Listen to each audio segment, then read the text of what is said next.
war over visas for skilled workers has put some Trump supporters on an unusual collision course with Elon Musk and Vivek Ramaswamy.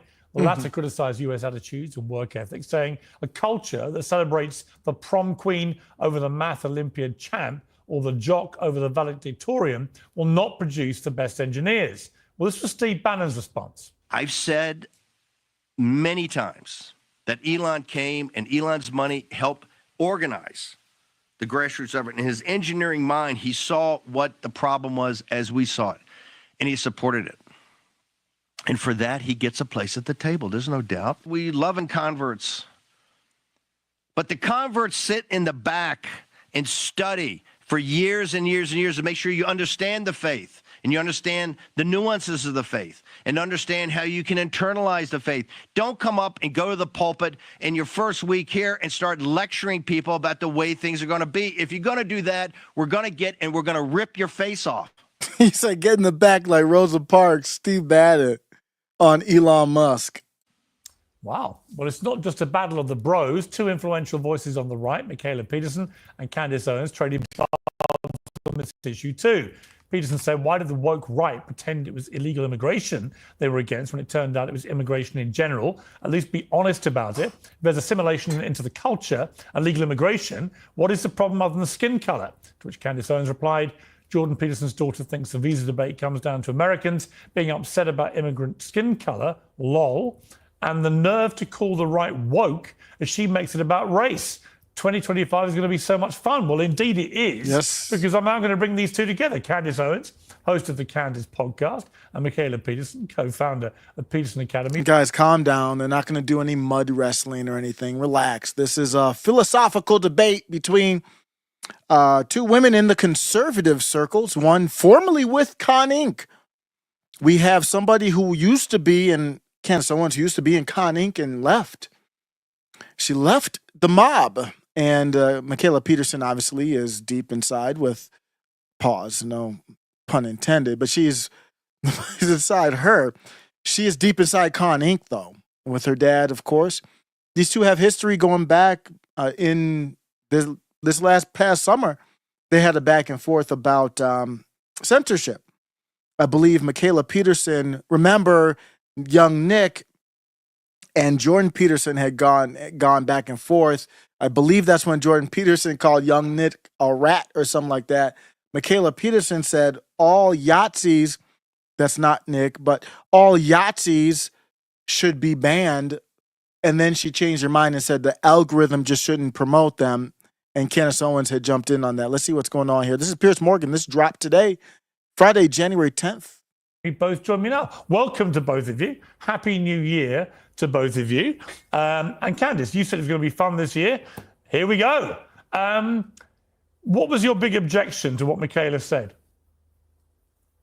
Well, first and foremost, just to be someone that's so new in this country and then to immediately castigate or to cast aside everybody that's in here and say, well, guess what? You're just a bunch of racists. You don't like brown skin, while at the same time referring to us as woke was just mind-boggling to me. Just as Steve Bannon said, it means that she hasn't spent the time to understand who and what the American people are, what the MAGA movement is, and why they have concerns about this program. And so to make sure that everybody around the world understands why this is such a big debate, the H-1B visa program is essentially a foreign worker visa that allows employers to hire workers into quote unquote specialty programs, essentially for people who have some sort of a specialized knowledge. But to be clear, the program has been around since 1990, so the results aren't up for debate. We were just simply lied to about what we were told it was going to do, which was to source the top 1% of talent globally. Instead, they're using the program to source cashiers, teachers, janitors, PR people. So I'm going to have to believe that the American people are very much capable and willing to fulfill those positions, and that instead this program has been completely abused to get foreign workers here who then have a pathway to citizenship, and it lowers worker wages and it's harming the American people. So I am not fond of it. And I'll add here that prior to his passing, Lou Dobbs of Fox News looked into the program and he determined that 7 out of the 10 H-1B positions were being outsourced from Indian corporations to American corporations. So it's not globally looking at the 1%. And 5 of those 7 positions were category 1, which essentially just means that they didn't require any special specialized knowledge. These are the janitors, these are the teachers, and they are just taking jobs away from the American people. So I just found her referring to this as an issue with being brown, or Americans having an issue with brown people, to be almost comical, to be honest. And I'd love to hear her further explain that position. Okay, well, we're now going to hear it. Mikhaila, over to you. So I don't know, Candace, if you're seeing what I'm seeing on X, but when I saw the H-1B debate going around, mostly what I saw was racism against Indians So what? What's your point? specifically. And I'm not saying there isn't a problem with the visa issue in the States in general. Getting top talent here is very difficult. Like, I had a very difficult time getting in, and I'm married to an American, and it was long and annoying, and they don't have a proper way to test people. So there's plenty of flaws to talk about. But I think right before the inauguration, having conservatives argue like amongst ourselves about an We're not on the same team. What do you mean arguing amongst ourselves? Does it look like we're on the same team? Does it sound like it? H-1B visa issue when we have an open border is silly, especially when it does kind of dredge up. It's literally an open border. I'm 5 minutes in and I'm already triggered. The H-1B visa debate is a border debate. That's just the digital border. Elon Musk took over X. He fired how many percent of his staff? Over 50% of the staff, and replaced many of them with H-1B visa. He was an H-1B visa. It is an open border. That's exactly what it is. It's the same argument, same discussion, even worse though. I mean, you've got the head of a lot of these AI companies, or people in high up positions in these AI companies. These are the companies. We are now in a technocracy. We are now ruled by tech bros and technology. And the ones running that company are very important. They're almost more important than the politicians. So that's who we're choosing. I don't even really, it's not that I don't care about the other jobs. That's just the abuse of the program. There's no debate about that. The program's not for these other jobs that are just easily filled by Americans. Let's talk about the 1%. The 1% are the ones that are shaping the future of the country with AI and the other tech products and engineering and all these fields. From Elon Musk is the perfect one to look at. From space to boring tunnels to putting a chip in someone's brain. He's trying to get Jeets involved in all of that because they're very obedient to a certain country as well. It's very problematic. It's a virtual border. I don't want to hear about what about the border. Donald Trump's talking about Greenland right now. I don't hear you saying, why are you talking about Greenland? What I called the woke right on X. And I know you've scoffed at the term the woke right, but it encompasses these people that are focused on anti-Semitism, Jews, and are they're pro-America, but their idea of America is this white America, similar to, I guess, what everyone's been arguing about for the last 200 years whenever anybody new comes into the country. And I do think it has to do with race. And I think you can see that from So what? Of course it has to do with race. If I have an originalist interpretation of the Constitution, am I going to rely on blacks to be my ally? 90% of them do not. Or at least the voting ones, and the other ones don't care. Let's just talk about the people who actually care about society, who actually speak out or are in some way, shape, or form active. What demographics? Look at the demographics. Who are you going to look for if you believe in a certain view of the country? You can disagree, but if you have my view on the United States, it ain't going to be blacks. It ain't going to be Jeets. You've got some good people. Like, it doesn't apply to everybody. It ain't going to be tiny hats. It's going to be white Christian males are going to be the bottom line foundation for that, whether you like it or not. So I'm not going to stand by while that foundation gets eroded. When you erode that foundation, you're actually eroding my rights. So yeah, it does matter. Race does matter. You don't mind that race matters when you talk about an ethno-state in another 7,000 miles away from me. But all of a sudden, it matters when we're talking about the homeland. Comments on Twitter. I mean, Vivek put up a picture. I don't know if you saw it. It wasn't Vivek. It was this horrible woman on Twitter. What's her name? Something Lupus. She's a doctor. Oh. She goes, "Oh, what do you guys think about this? Thoughts?" And it's a picture of Vivek and his brown family. And one of the most interacted with comments was subversive brown poop eating parasites. And that's what flooded my feed. And I think I had some irritation because I'm, aligning with conservatives because the woke left has been a disaster for America and for. How does Candace not laugh when she reads that? Did Candace even smile? Man, she is in game mode. Candace is in game mode, y'all. She's not. Well, I have not heard this yet. She's about to go off, man. She is in, before your boxing match or football game, you're not going to really laugh. Damn, Candace didn't even break a smile. Was subversive brown poop eating parasites. And that's what flooded my feed. She had a little, I saw a little smile there. She's like, nah, it's game time. I don't have time for this. And I think I had some irritation because I'm, aligning with conservatives because the woke left has been a disaster for America and for Canada and for the West for years. And it's just frustrating to see them go at each other over something like an H-1B when there are bigger issues like an open border. And I think people are misunderstanding the H-1B, although it does have its issues. Please as well. explain. There's also the H-2B, which nobody knows about, and that's for people who are paid lower. The average rate, the average wage for an H-1B visa is $118K.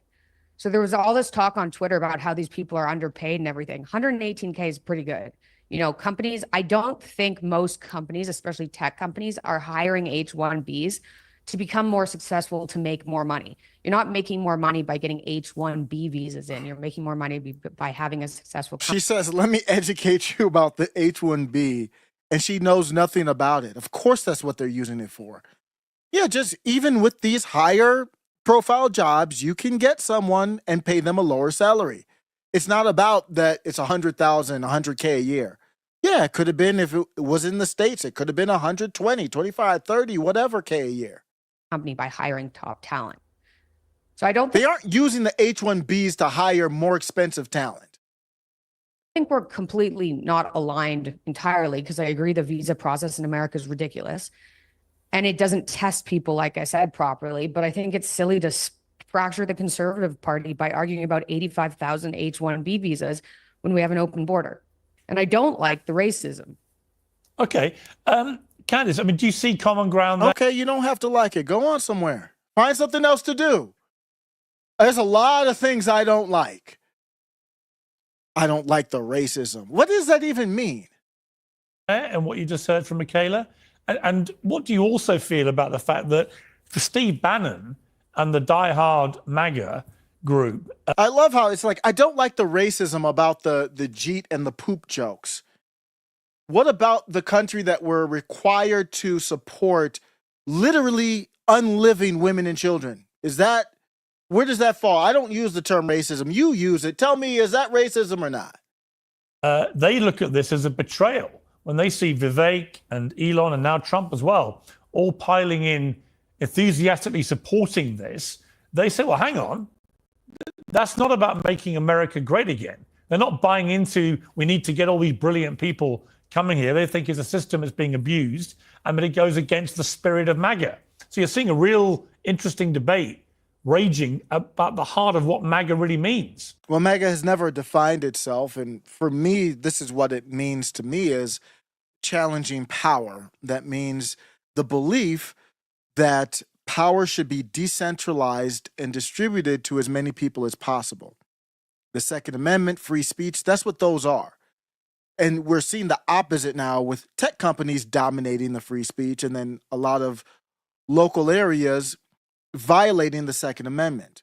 The Second Amendment is basically saying that the right to keep and bear arms is distributed to everyone. There is no limit to the government. There's no regulation that the government should be doing on that because it's a conflict of interest. Or you turn quickly into Australia or any of these other areas that have gun control. Free speech is people can say whatever they want here. The power of the pen, the power of voice is distributed to as many people as possible. It's not concentrated with a few. Now, I know we haven't lived up to that fully as a country, but that is the essence of the whole Bill of Rights, is to distribute power. That's, to me, what MAGA is at its core.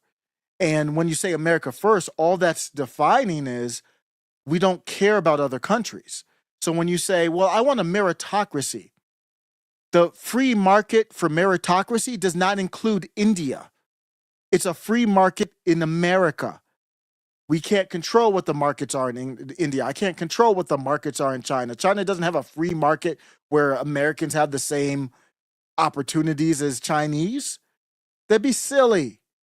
The free market meritocracy system is Americans. They don't have to get a visa. They can become Americans. Let's continue on. I think Steve Bannon fully has his finger on the pulse there, so he's completely right. And just to respond to the point about seeing racist comments on Twitter, I've heard this argument a lot of times from people where they'll suddenly pretend that if you take a position of something and they can find a racist comment beneath it, then you're on the side of the racist. That's not what I'm doing. That's just called... Well, what are you doing? Why are you even bringing it up then? That's exactly what you're doing. I don't watch Mikhaila much. I never had much beef with her. I don't know. She doesn't come across as very smart to me. Candace Owens is a whole nother level. You don't want to debate her. Well, I'm just saying that literally since the day that I started my accounts on Instagram, I've been called the N-word from left and the right. It's just welcome to the internet. You know, doesn't mean that these are the positions that are represented. In fact, this conversation that we're having is something that I would almost refer to as MAGA 101. This is like a freshman year class in MAGA college. I've been hearing this debate, have spoken about this debate on stage. I mean, I've spoken at more than 100 universities. And to be frank with you, because I came over from the left, when I first got into this movement, I thought the same thing. I thought, okay, well, I don't understand what the issue is if it's legal migration. Yeah. But I then listened to people and I wanted to understand where people were coming from. And I opened my mind to what they were saying and realized that they were very much correct. And I think that's sort of where... What a good, I don't want to say ploy, but good approach by Candace there. Because I was the same way. The takes I have now, you won't even see me with the same takes 2 years ago, probably. What she's doing is saying, when I came over or when I kind of developed into this populist mindset, I eased into it. And Mikhaila Peterson has not. That's why. Without Candace having to say that, I don't know if she's going to say it now. She doesn't need to. She just used an example of how she's different. She's basically saying you and I are not the same.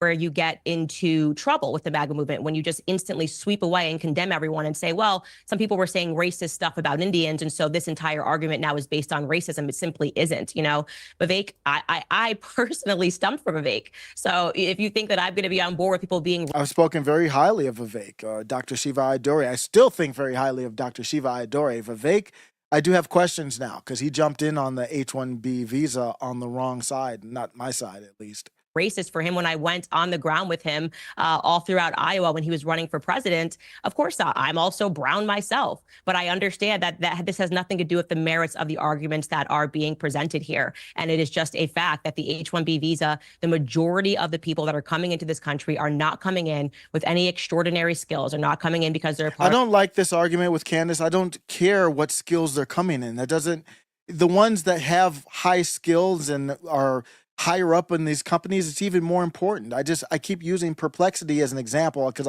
I use that program. It's an AI program. I use it a lot, just like ChatGPT.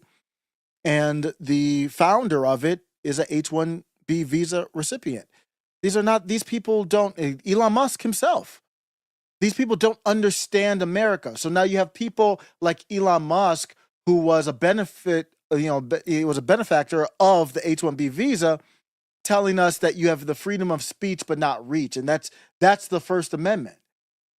Because you have somebody who either doesn't understand it or is basically being subversive. Are the 1%. It is being completely abused and jobs are being taken away from the American people. Now, Piers, to your point about the MAGA rift, I'm glad to see it. I very much agree with Steve Bannon. I mean, the last estimate that was done, by the way, and this speaks to Mikhaila, you saying it's just 85,000 people that are allowed annually. Well, the last estimate that was done in 2019 approximated that 600,000 foreign nationals were here on this visa program, all of them being provided with a pathway to citizenship that doesn't include in 2 years you can then get out of that program and become a permanent resident. Okay, so that they're allowed to stay in this country from up to 6 years. They don't apply for permanent residency. Of course, we can assume that the majority of them do, and they're allowed to stay up to 10 years if they go to work for the Department of Defense. Again, all of these applicants have a pathway to citizenship. So you just imagine you're like, yeah, I just went to work in America as a teacher for a couple of years and I became a citizen, or as a janitor for a couple of years and I became a citizen. It's not okay. And I want to be clear, all across the board, it's not just the H-1B. There's a ton of visa programs that are being routinely abused. And like I said, I have faith in the American people. I think that the American people can fulfill those positions. I know they can fulfill those positions. And so I am not on the side of Elon Musk and Trump in this debate. And If they cannot, what is the point of continuing the H-1B visa when you would never fix the problem? So you would never have to fix the problem if you're just outsourcing to these people from all over, who knows. Well, 75% of them, depending on the position, engineering and that, are from India, is what I've seen. 75% of them. So what's the incentive to fix it here in the country? So we have people who are actually American. Even with Americans, a lot of them, especially through the college system, are not trustworthy, don't have original Constitution view, but you'll have a higher percentage chance of it. So you can't just say we're going to outsource the problem and then also say, well, we're going to fix the problem. There's no incentive.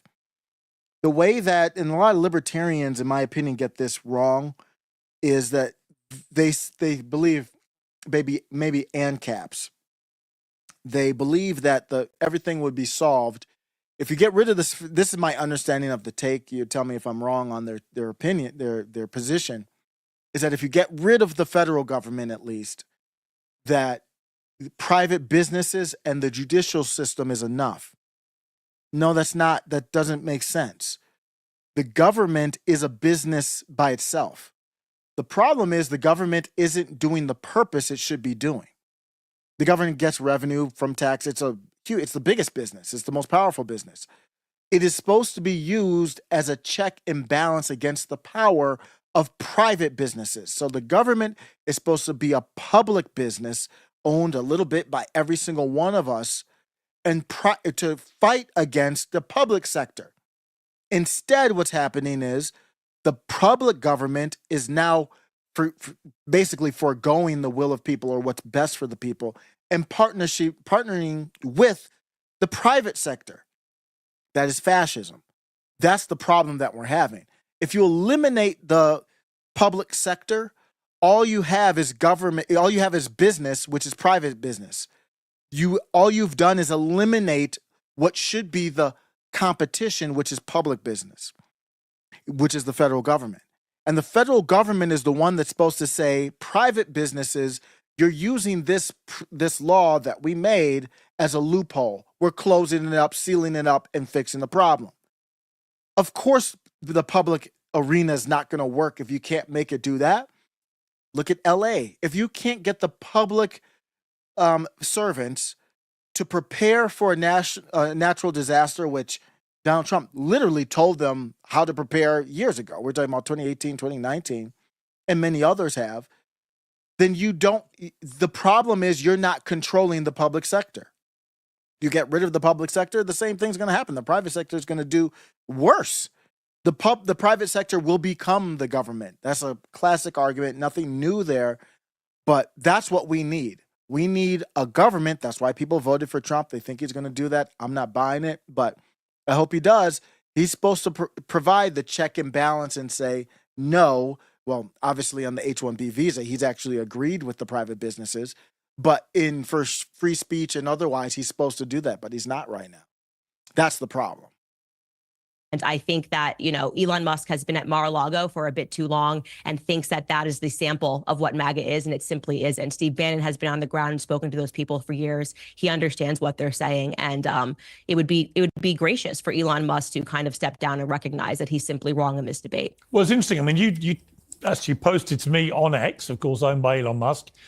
You said we'll have to get together in the new year so you can let me finish what I was going to say about Elon Musk. A lot has happened since I didn't finish that sentence. Exciting dialogue awaits. And we did leave people on a slight cliffhanger about Elon Musk. So now's your chance to finish that sentence, and then I'll get Mikhaila to respond. But I mean, Musk is He's everywhere right now, literally poking his head into every country, it seems, in the world, particularly my country, where he's just in the last 2 days, he's called for the king to dissolve parliament, which he can't actually do. He's called for Sir Keir Starmer, the prime minister, to be imprisoned. He's hammered a previous prime minister, Gordon Brown. He's called another senior member of the cabinet here, an evil woman, Jess Phillips, who's been waging a rape genocide apology tour, I think is how he put it. I mean, this is inflammatory, incendiary stuff. What do you think his game plan is here?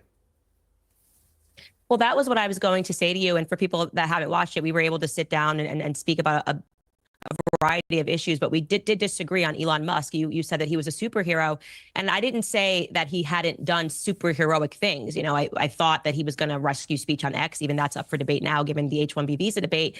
But I was never keen on him essentially buying a seat at the table, which is what he's done, because we don't know what Elon Musk believes. You know, I am a Christian conservative. Elon Musk, of course, is going to be at odds with me and my beliefs because he wants to put brain chips in people's minds. He wants to go to Mars. You know, these things conflict with me theologically. You know, I think he's a transhumanist. What are his perspectives on marriage? He's had how many different women? I think he has up to 13 different children. What is Elon Musk's endgame? And we have not seen people interview him fairly. They're either incredibly hostile to him, like you saw with Don Lemon, or they're too friendly to him, and which they just... It's very rare that he does a hostile interview. That Don Lemon was kind of, but he only does friendly interviews. See him as a superhero. And I would actually like to see someone sit down and flesh out what Elon Musk actually believes. What is his goal? What is he trying to contribute? Because I don't think you can say that you are a conservative if you are not ultimately trying to conserve the nuclear family unit. And I don't think that he's trying to do any of those things. And so we're now seeing that, okay, maybe this is about AI for him. Maybe this is about data collection for him. Maybe this is about him wanting to be the first person and getting a leg into federal governments so that he can do things that are on a larger scale in terms of artificial intelligence. I don't know the answer to that, and not knowing the answer. Well, I can tell you, I follow Elon Musk very closely, and who knows what's in his head, but I am very confident in my statements. I've followed him for years now, very, very closely. He right now, his goals, he's had various goals throughout his kind of transformation into Lex Luthor, basically. He's had different goals. His goal right now, he has 2 goals right now that I can confidently say, maybe he has more. The number one goal, everything that he does, they just came out with a new Model Y. It looks beautiful, man. The Model Y looks dope. The new refresh, this is the car, the electric car. He has done amazing things. I would say they're super villain things because the larger goal is to get to Mars. I have an Occupy Mars sweatshirt. I've always liked that. I've liked his business and engineering acumen, but he's willing to do anything to get there. And that's what buying X was about, to control the narrative. He has no other way to control the narrative. He doesn't have really any type of communications team, media relations team. He has a couple people, but he has his own team. And he was on X, and if he didn't buy X, they would have banned him from the X. And he doesn't have any other platform, and every major outlet basically was against him and still is. Bloomberg, all of them, they write these crazy pieces against his cars that aren't true and stuff like that. I know for a fact they aren't true.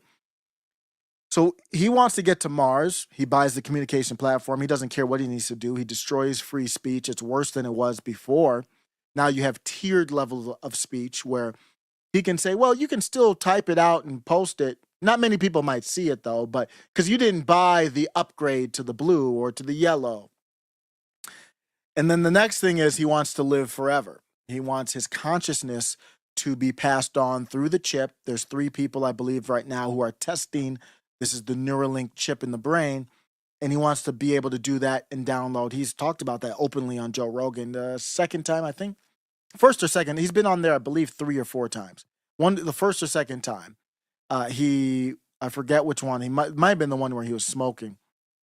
That he openly admitted you can, in theory, when the chip gets good enough, you can download basically or upload your consciousness into a chip, and you could put that chip into a robot, a Tesla robot, and you could go to Mars. I don't think we can get to Mars through the very radiation and all the different challenges in space. So what he's going to do, in my opinion, is send robots there. And that's what the robots are for. But how do you make money? You have to mass produce them, sell them to people. That's what the car is for. That's what the Cybertruck is for. Eventually, I think he wants to put them in space. And that's why it looks like a space vehicle, because it quite literally is a space vehicle, in my opinion. The only reason it's made in a mass level is to make money. Now he has money, power, control, worth. He needs to be worth $1 trillion to be able to fund a lot of it, so he doesn't have to worry about the government as well. So it's getting to Mars. And the Fountain of Youth, when you have as much money as he has historically, at a very high rate, these people want to live forever. They will do all kinds of unsavory things. I'm not going to get down the rabbit hole of some of the things that they will do. But in this case, it's a chip in the brain. Let's get back to it. Those are his main goals.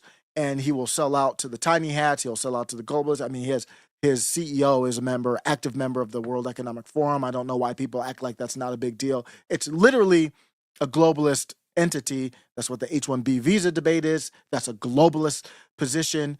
And he'll take whatever position he needs to get to Mars. That's what the end bottom line is. Let's get back to it. That made me uncomfortable when people did what we always speak against, which is essentially turn him into a celebrity, that worship him like he's Taylor Swift, and think that because he's got tons of money and bought X, that he's now suddenly allowed to direct us on politics. I just am not into celebrity worship culture. Mikhaila, interestingly, Elon Musk began following you on X just 3 days ago. And that happened after you complained that you thought YouTube was trying to shadow ban your father Jordan's interview with Tommy Robinson, very controversial figure over here in the UK. What did you think when Elon began following you? I mean, I'm an Elon fan, so I kind of had a bit of a fangirl moment. And I'm not a fan of celebrity culture, like Candace said, either. I don't usually follow that stuff, but I appreciate what Elon's doing. And I think it's totally fair if you're trying to give the world internet and doing what he's doing for the better of civilization, which I totally believe, that he has a seat at the table. He's also brilliant. So maybe some people don't understand what they're doing, but maybe it's an IQ difference thing. Well, okay. I mean, look, I think She comes across as a child. She's very immature, her thoughts are not developed. She obviously hasn't thought through these type of takes.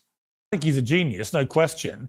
But I also think he does seem to amplify to his own gigantic audience. I mean, I don't know how many gazillion followers he now has, but well over 150 million, I think. I think it's 200 million. He amplifies all sorts of random people, some of whom are utterly appalling. The worst kind of horrible, extreme right-wing headbangers, and he's giving them this massive platform to spew often complete nonsense. Now, underpinning it, I think he's well-intentioned in that if you take the rape scandal in the UK, for example, he's not wrong that it was a disgraceful scandal. There was an appalling cover-up, and there should be a big national inquiry. But when he calls for the king to dissolve parliament, which he can't actually do, when he calls for the prime minister to be jailed, all these kind of things, when he really personally abuses in the most awful way Jess Phillips, who's a female MP, when we've had 2 members of parliament in the UK murdered in the last 10 years, and he's basically putting a massive target on our head for random headbangers to, go after this, as he put it, genocidal rape apologist. I mean, you couldn't think of a worse thing to say about a woman who's actually campaigned a lot in this area for many years. So I think there is a danger with Elon doesn't quite perhaps comprehend his own power on his own platform. I mean, that's probably true. I think anybody at his level is going to be impossible to comprehend what kind of power you have. Having any type of social media following, it's shocking when people agree. You see why I'm at odds with MAGA is it should be about checking that power. It doesn't matter. So the undertones here are Elon Musk spent over $250 million to get Donald Trump elected. That's what Steve Bannon was talking about in the beginning. Miriam Adelson only spent about 100 to 125 that we know of. We can't track the dark money. So of the money we know of, Elon Musk spent the most as a donor, and he owns Trump. He reportedly was renting a place at Mar-a-Lago. And to me, it came across as a boss trying to find out what his servant was doing. He's dog walking Trump. Trump hasn't even been president yet, And Elon Musk has been the voice. He's been the number one voice. They're talking about Elon Musk right now, not Trump. With you. So that's definitely true. I don't know enough about Jess Phillips, but after reading what happened to, I mean, apparently at least 250,000 girls in the UK. Well, we don't know how many. I mean, that figure I think has been plucked out of thin air, really. I mean, what we do know, but then is that, some people have said more, right? And some people have said less. It's still an alarming. What we do know, what we can agree on, is that thousands of young girls, very young, mainly underage girls, were systematically raped and abused and drugged and fed alcohol and treated like underage prostitutes by predominantly British Pakistani men in the north of England in up to 50 towns and villages. That is a horrendous scandal, and there was an equally horrendous cover-up from the bottom right to the top, of local council authorities and councillors to police who are supposed to be doing their job investigating it, to government at all levels. So all of that is true. And it's been a scandal. It's not true that mainstream media ignored it. In fact, it was exposed originally by the Times in the UK, one of the big selling national daily newspapers. They ran a campaign for many years. They started it. They had a whistleblower who'd been one of the victims. It's not true that Tommy Robinson exposed this in the way he tries to pretend. And I'm also not sure that people in America fully understand who Tommy Robinson is, or what his record is. I mean, this is a guy who's been to prison 3 times now. He was convicted for attacking a police officer, convicted of, as we now know, contempt of court. He nearly wrecked 2 of the cases involving the rapists. 2 of their cases, and he collapsed because he was outside court saying defamatory things. He's been convicted of mortgage fraud, convicted of using a fake passport to get into the United States to avoid them discovering his criminal record. He was a leader of a football hooligan gang in Britain, committing endless acts of violence. This guy is not, I think, the hero that you really want to choose your hill to die on publicly supporting. And yet many Americans are doing that, which I find quite concerning. I would have thought it should at least. I did. Well, it should at least make Americans stop when they see that.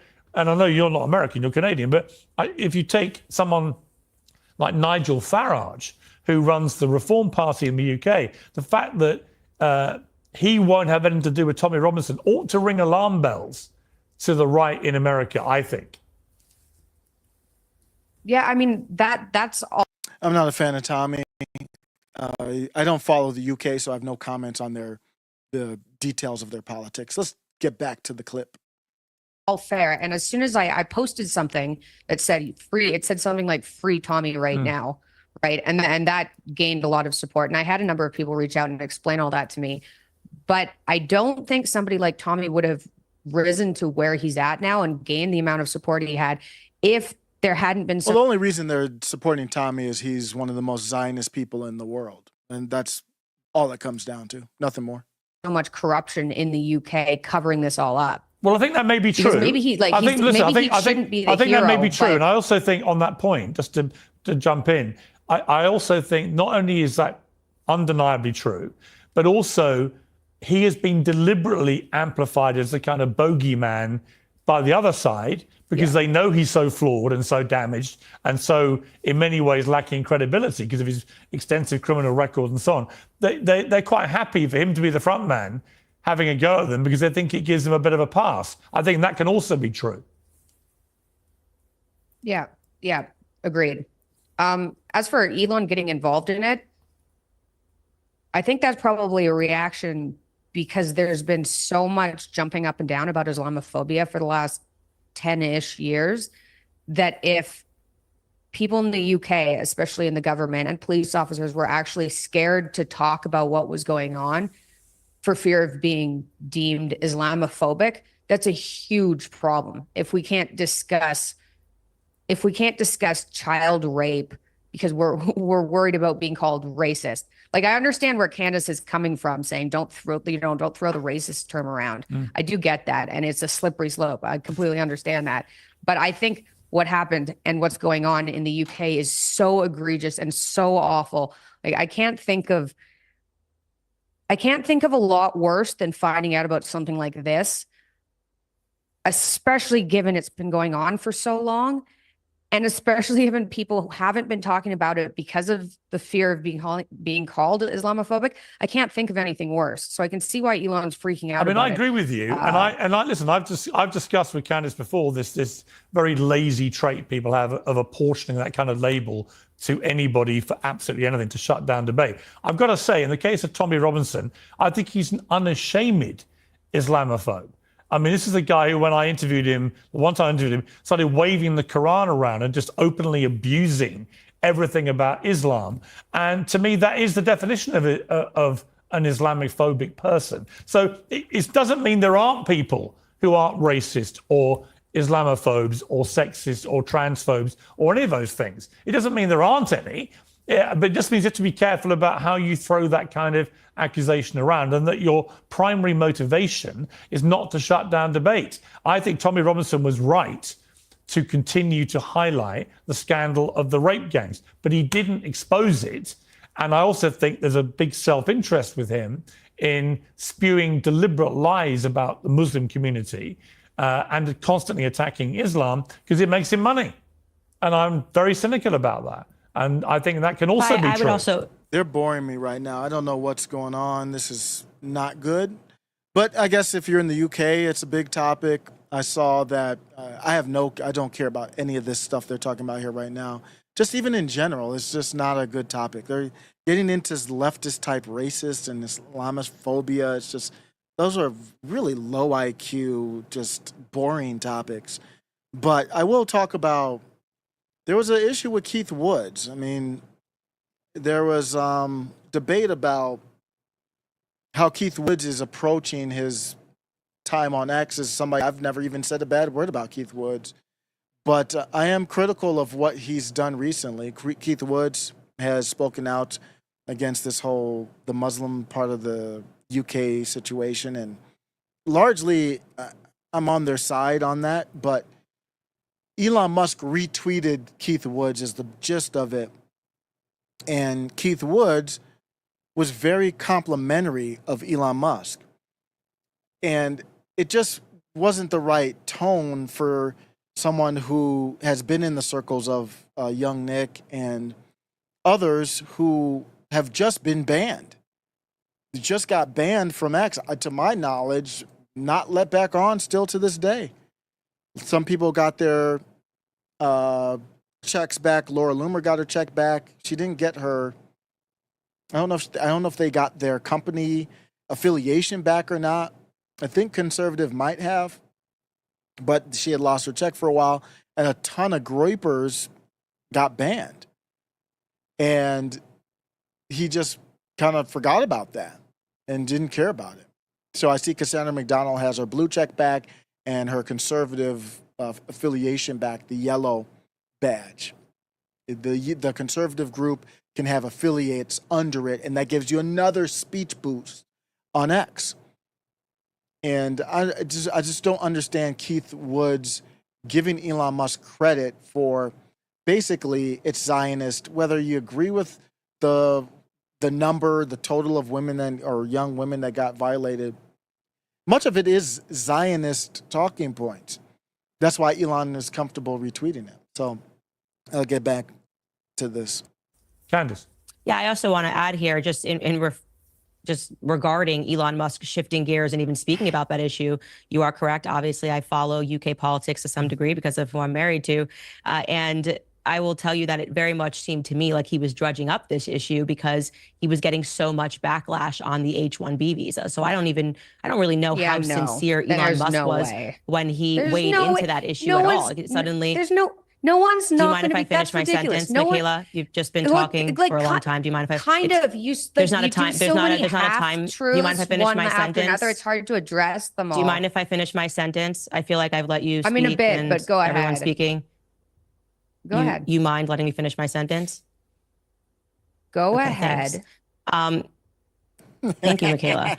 So what I was just going to say is it seemed very much to us that he was just trying to shift gears because basically he was trending for almost 2 weeks over the H-1B visa, and he was doubling down, tripling down, quadrupling down. And then suddenly he's just advising on UK politics. And like you said, this issue hasn't been going on forever. It was extensively covered. No, it's bigger than that. I do think it's good for him, and he wanted to change the narrative, but it is actually bigger than that. The UK has been trying to exert power in a very bad way. It's just the government fighting a private company. Government wants more power. It's not trying to redistribute it to the people of the UK. I mean, they're knocking on doors over there for Facebook meta posts. But I think Elon does have an interest there to leverage the MAGA momentum into power over the UK. That's what he's trying to do. Covered by the mainstream media. It was not brought up by Tommy Robinson. We can have a discussion about what's going on in the UK. That's great. I'm glad that he has spotlighted the issue. But you are correct that most Americans are not up to date on what's happening there. So it did seem like a random shift. And Mikhaila, I do have to say, you say that you're not into celebrity culture, but the way that you respond regarding Elon Musk is very much like a Swiftie. I mean, you haven't even heard what I have to say. You're defending everything he says and does to the point that all you do is issue ad hominem attacks. I mean, your first response back when we were speaking about Elon Musk is, well, it must be an IQ thing if people don't understand him. You keep just calling people stupid. People are racist. No, people are having a different opinion than Elon Musk. And you don't have to have a higher IQ than Elon Musk to have a different opinion from him. Quite frankly, I don't think he is the most socially sharp person in the entire world. He's done incredible things. We can definitely say that he is a genius. It does not make him right on issues of immigration spanning from here to the UK. It's ridiculous. I mean, he's not a king. Mikhaila? I think saying that Elon is upset about child rape because a bunch of people he doesn't really care about That's not what I said. were flapping about the H-1B visa is ridiculous. And I think it's funny that you mentioned ad hominem attacks after you released a 26-minute video detailing my dad's benzo withdrawal and allergic reactions out on YouTube. Uh-oh. It's just funny, like you're going after me for ad hominem. Well, actually, look, now you've mentioned that, I was going to bring that. Well, hang on. I was going to bring that up. For those who Piers, don't know what you're talking about, let's play a little clip from Okay, that. I got you. Oh, I didn't sleep that month. I didn't sleep for 25 days. I didn't sleep What? at all. I didn't sleep at all for 25 days. How is that possible? That I'll tell you how it's possible. You lay in bed, frozen in something approximating terror for 8 hours, and then you get up. Oh my God. Oh yeah, not And good. this is from cider. I feel like Joe Rogan is all of us. I'm listening to that and it doesn't pass the sniff test. I'm just going, wait, what, apple cider? You didn't sleep for how long? What are you talking about? He brings up Mikhaila, by the way, that's his daughter. We're going to get into it. That explanation does not make sense to me whatsoever. Again, I'm not a doctor. I'm not claiming to know how everybody's body reacts to apple cider, but I just don't think that you wouldn't sleep for that long because of it. Okay, so Where was the Mikhaila, ad hominem attack? well, I'll come to you in a moment, Candace. Mikhaila, how did you feel when you heard about that? Well, I think it's funny because like we're connected online, Candace. So if she has an issue with my family, she could literally just message me. Her husband has my husband's phone number, you know? That's So fair. it's just like a weird That's fair. thing to do. I don't know where it came from. As for the apple cider reaction, I've gone over this so many times, but it's fair if Candace didn't know this. Although I don't know why you would make a 26-minute video without doing some research. It wasn't apple cider. It was a sodium metabisulfite allergy. And it was near anaphylaxis. And people don't sleep in that state. And when we went through that, which was horrible, it was horrible. We had a hard time with the medical system. We didn't know how to treat it. It took us like years to figure out what the allergy was. If you talk to a doctor and say you have that allergy, they go, what's that? Like, it's not a common allergy, but it's not uncommon. You can Google it. And it just seems a little bit cruel to like pull that up. You also started that video by saying, you know, why is Jordan Peterson's audience, male audience, like diminishing? Let's get into it, which is just, it's manipulative, right? It's not true. So you have this giant audience, Candace, and you say these things as if they're true, which confuses people when they're not. So I don't know what to say about it. It's aggravating, and I think it's a mean girl high school tactic. But on Candace's point, she's willing to have a discussion with anybody. She's on with you right now to hash it out. So, but Mikhaila has some fair points there. Okay, Candace, you're a mean girl. Well, not that part. Again, accusing me of ad hominem attacks when I feel like she's engaging in them. Just to be clear and to contextualize this clip, Jordan Peterson was trending. I cover trends, I cover the news, and I think it's fair to cover topics when they come to the surface. He was essentially tweeting ad hominem attacks that were written like sonnets. It was very bizarre, and people were going, what's going on with Dr. Jordan Peterson? And it became a Twitter trend, and so I covered it. That was the young Nick rat. He said something about Nick being a rat. And I remember looking at it, I'm like, and Nick's actually very respectful on X. And I'm like, I'm looking at Nick's post, and I'm looking at Jordan's post. I'm like, who's the bad guy here? Who's the one that's supposed to be the bad guy? Is there something wrong with covering a trending topic? I certainly don't think there is, or I wouldn't have a podcast or things to speak about. Regarding your father's audience, there were a lot of people who, after his addiction and feeling like he was not honest about his addiction, a lot of men who sort of switched off from Jordan Peterson. I mean, that is just a fact. I understand and respect that it is your father, and so you're naturally going to be defensive of him. And if it was a family member of mine, I would naturally be defensive of him. But to pretend like I plucked the topic out of pure air simply to be a mean girl, and not because it was trending, literally saying that people are wondering what's going on with Jordan Peterson, I think that's you not being very genuine about why I was discussing it. And I think that I was tremendously respectful. I also paid him a huge compliment. I think his book and what it did for men worldwide at a time when men were being completely stomped on and masculinity was being questioned. And I said I would never remove that and would never take the credit away from him. But there have been some things that have just registered to the public as odd. I didn't make your father trend that day. So I think he's able to deal with a little bit of criticism. You want to respond, Mikhaila? I guess I'm just confused because Candace said she wasn't into celebrity culture. So then I thought maybe it was just a personal thing. If it's not about a celebrity, but maybe I just got that wrong. She's not. Is she blonde? She's not shaking. I don't know if she's natural or not. It looks like she's not. If she is, but she's not shaking those allegations of the dumb blonde. I don't know, man. Maybe I don't follow her that much. I've never had a beef with her or anything like that. But I know I've seen that she's posted, like, she had that post where she was feeding her child, and you take a selfie of yourself feeding your child and put it on the internet. I guess she did. I don't know. That was weird. I don't know Yeah, what I think else you I just got can it wrong when I respond to said- about that. People can listen to, can I finish? Thank you. People can listen to the 26-minute. Like, you can say, oh, I said something nice at the end. It's the same thing when you say these things and your tone is off. You can be like, oh, tone doesn't matter. But you say things sometimes in a bit of a manipulative fashion to get people to think a certain way. And then when people bring them up, you go, well, those aren't the words I said. But tone matters too. Anyway, people can go on YouTube and listen to the 26 minutes. This is a difficult one because I don't know if she's even at the IQ level for Candace Owens to do much with her unless Candace wants to just completely, and it looks like Candace wants to have a civil discussion, but if Candace wants to completely just end her, this would make sense. But otherwise, this is a tough one because she's just not at the same level as Candace. I don't know how Candace even handles this without going scorched earth. We'll see how it finishes. Section of your video on Dad and see what they think. I think it's high school mean girl tactics. I don't care if you think that's ad hominem either. Candace? Well, I would just say that when I was referring to celebrity culture, I meant worshiping people because they're celebrities. So I think that would make me ideologically consistent. And like I said, he was trending that day. I covered it as a trending topic. It's not a mean girl thing, but it might feel that way to you because it's your father and you have a personal relationship.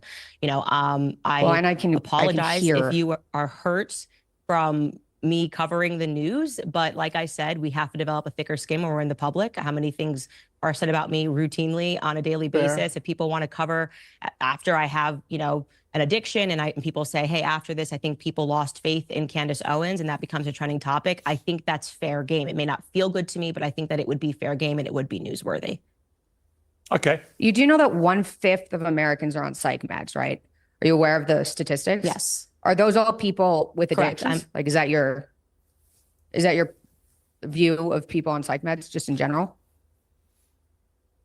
No, your father spoke out about his benzo addiction. So I don't understand why you're asking Yeah, me a no, question about people that benzo take psych meds. dependence. Benzo dependence. Maybe you don't know anything about this. If you're on a psych med long term, you form a dependence on it, and it's very difficult to get off of. I don't know anything about this. This is what they're probably the heart of their real beef here. It wasn't about the H-1B visa. It was more about daddy and stuff like that. Starting to teach this in medical school, it's a disaster because so many Americans are on psych meds. So yeah, he suffered from psych med withdrawal because they make you form a dependence on it, especially long term. Now, calling it an addiction as if he was on heroin or something is manipulative. So when we talked about it and we were very honest about what was going on, part of it was to spread awareness that 1/5 of Americans are on medications that cause dependence and don't know it. It's horrible. People die because of it. So I think laughing about it is it's not cool.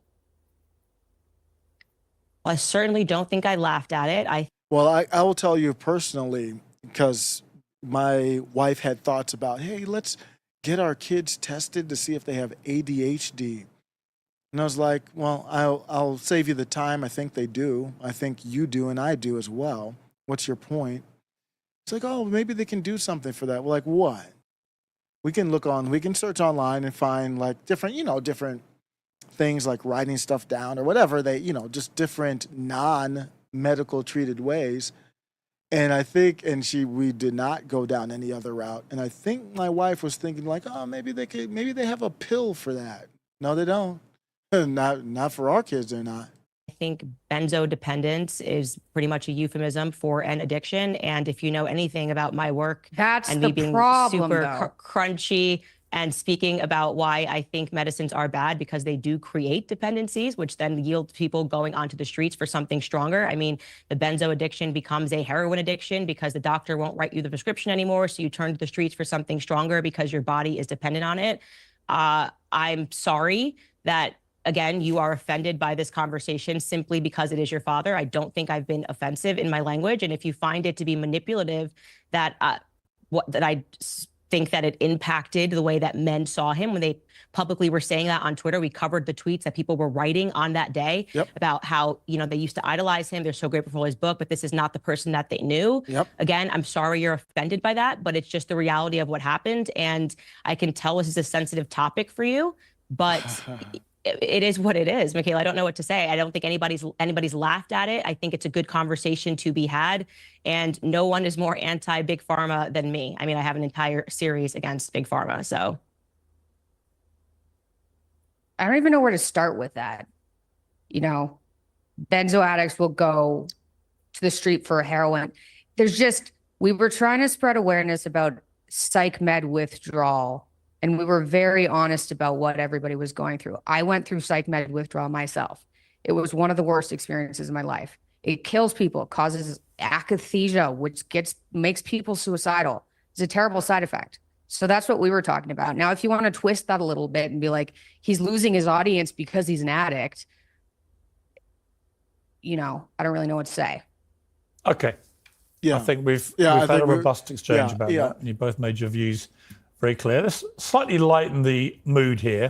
Turn to some cultural matters that have been in the news in the last few days. The Golden Globes last night, Candace, the host Nikki Glaser seemed to take us back to the good old days where you could roast the audience and nobody seemed to mind. Let's take a little look.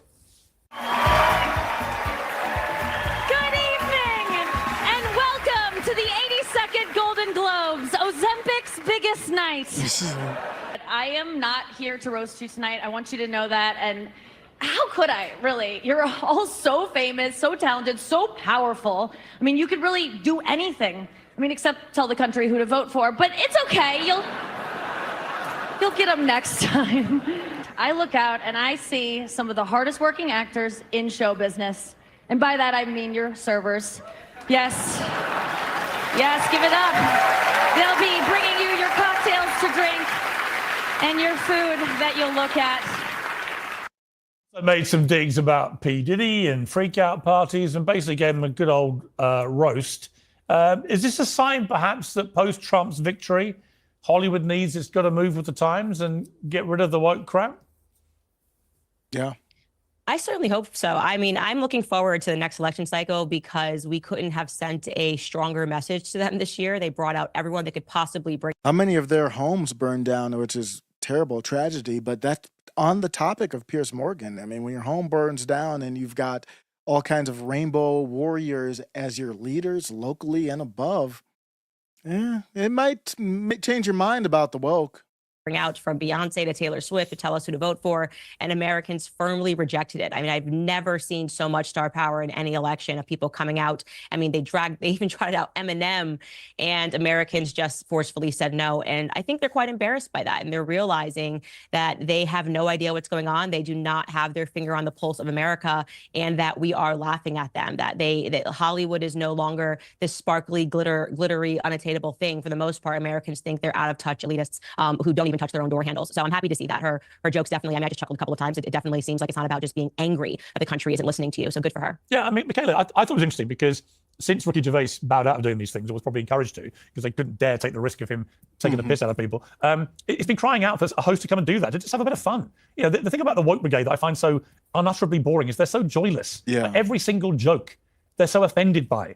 There's no room for humor. That was Mikhaila just to start this whole debate, worried about the Indian jokes. Or anymore, because the whole point of humor is it sends up somebody somewhere.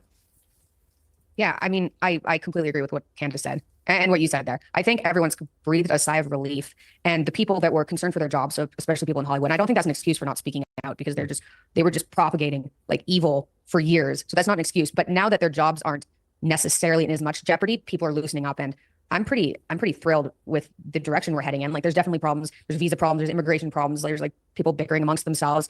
There's problems, but I think we're headed in a really good direction.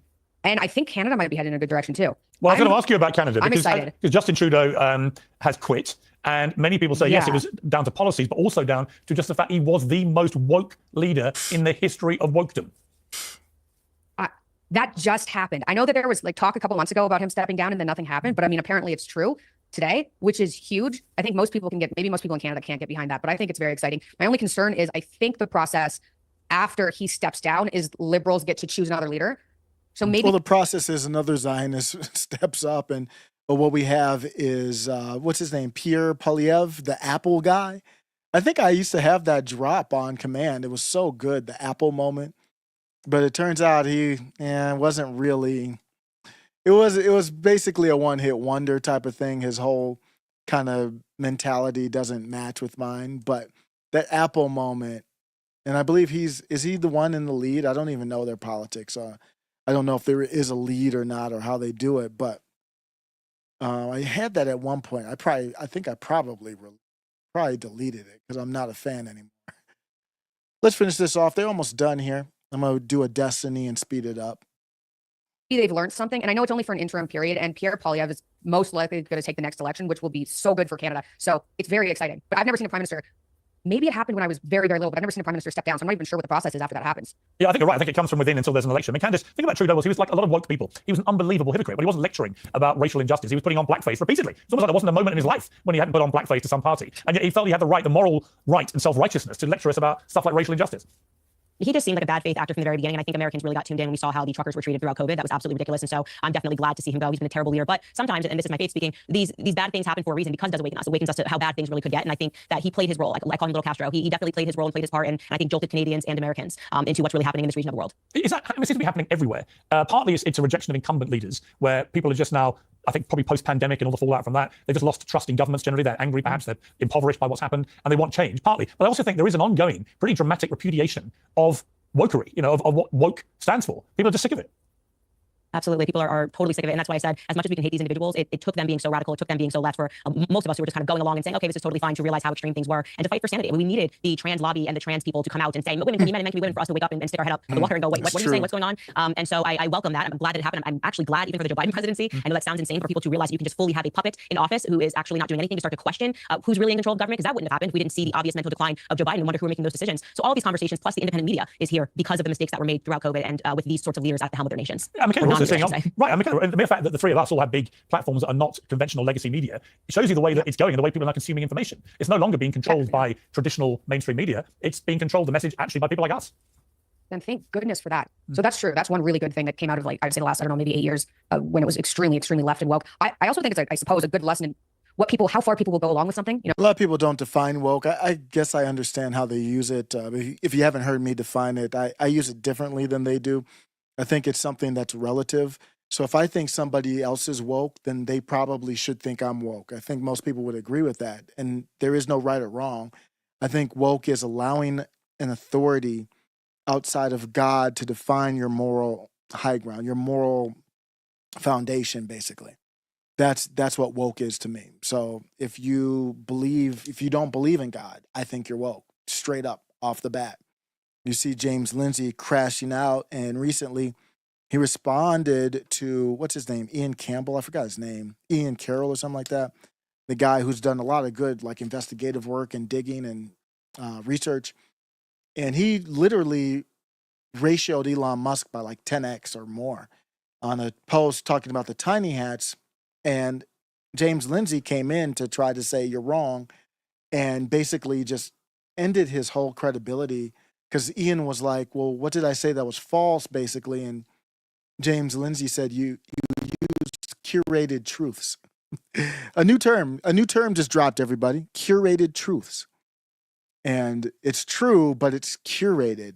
So somehow it's wrong. And this is about the tiny hat. So, James Lindsay, for whatever reason, he is number one in saving them.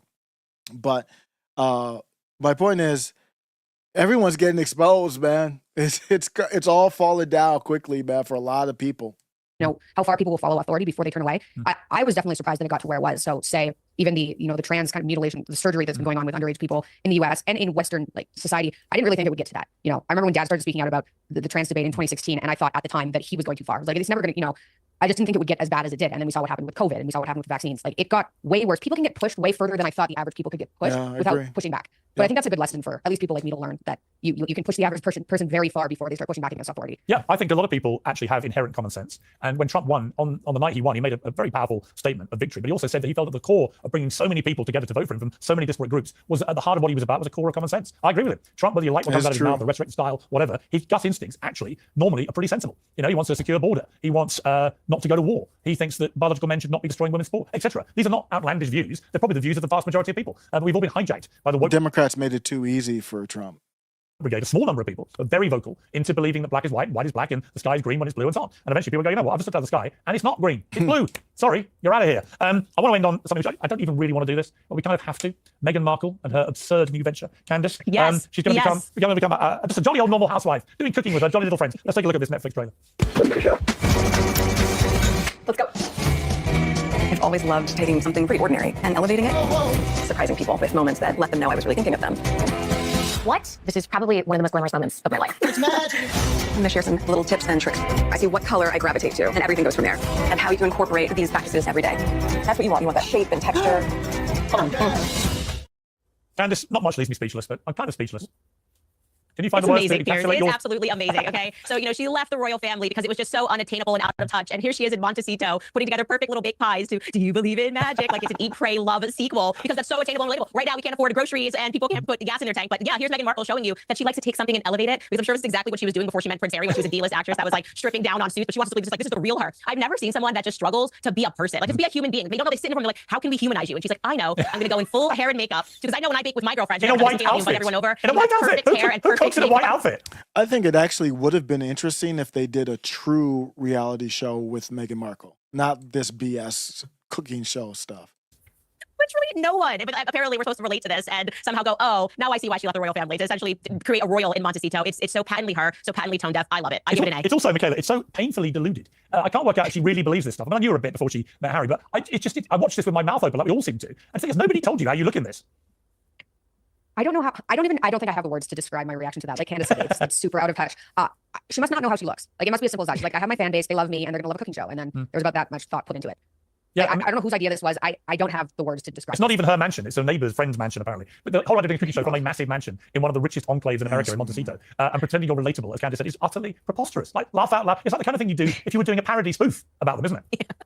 Yeah. It is, but that's what she really had to become, a parody spoof. At the end of the day, look, Netflix wants their pound of flesh. She owes them. That's it. Yep. She signed a $100 million deal. He's got to do Invictus Games. She's got to do something. I mean, Candace Owens is the perfect person to comment on this, because that is her life. And you can tell how Candace is. I'm a fan of Candace, don't get me wrong, but you can tell that she's been very careful to not come across as that. There's just not much for her to do. So she's trying to lean in and make people think she's some cross between Victoria Beckham and Oprah. And she's just not. Everyone sees exactly who you are. Like Victoria Beckham and David, that's actually who they are. You know, that's actually where they're from. They speak about their backgrounds. It's super cute. She's somebody that is pretending. She's been pretending for so long. Truly, she is cursed with being a D-list actress. And that's what this is. It's D-list acting, trying to sell normalcy. None of this is normal. If I'm a person, I'm sitting in that production room, and I'm like, how are we going to produce you and make you likable? I'm like, girl, you're just going to wake up out of bed. We're going to see you just be yourself with your kids running in the background, how everybody else cooks. Like, I got to hide if I want to film something without the pitter-patter of my children's feet. That's what people want to see. We want to actually know who you are. This obviously is not who you are. I'm never baking that sort of a cake for my friends to elevate it with Mindy Kaling, who also came over and happens to be in full hair and makeup. Oh my gosh, how glamorous. Well, the great thing is she's such a unifying force because we all feel exactly the same way. So after a few little wobbles in this debate, we've all come together in a mutual revulsion of the new Meghan Markle project. But it'll be entertaining if nothing else, but all for the wrong reasons as far as she's concerned, I suspect. Well, there you go. That's the video. I would say it was a little disappointing. I wanted to see a little bit more. I don't know. Pierce usually does a good job. I think he did a good job lightening the mood when it got dark for a second. But other than that, it probably would have been better without Pierce in this one. But don't get me wrong, I'm not some huge Pierce fan, but he's done a good job with his show objectively. But I'm about to be out. We'll watch some. Family will watch the Ohio State game, see what happens with that. That Notre Dame coach, man, that whole game yesterday was about the coach to me. I don't even know his name. I forgot his name, Marcus or something. But he did a really good job. He's a leader. But I'm going to watch the Ohio State game. Let me know what you think about this one here. It was Candace Owens versus Mikhaila Peterson. Let's have more convos like that. Good job, Pierce. The next clip is ready below. Welcome to After Show Carnage.